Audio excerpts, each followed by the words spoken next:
বন্ধুরা, আমি সুনিতা আর আপনাদের সামনে নিয়ে এসেছি নতুন একটি ভিডিও। এখন আমরা চলে এসেছি পঞ্চলিঙ্গেশ্বর। আর আজকে আমরা থাকবো গুরুশক্তি হোটেলে। আর এই হোটেলটির সম্পূর্ণ ভিউ আপনাদের সাথে শেয়ার করছি।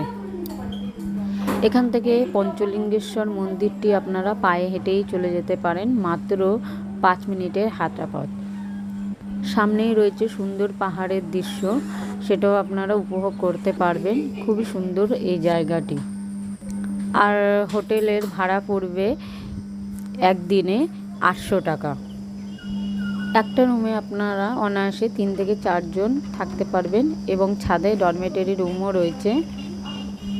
এনাদের নিজেদের রেস্টুরেন্টও রয়েছে, যেখানের খাওয়া সুস্বাদু আর স্টাফেদের ব্যবহারও খুবই সুন্দর। এই হোটেলটির দুটি সুবিধা রয়েছে, সামনে ব্যালকনি এবং পিছনে বারান্দা।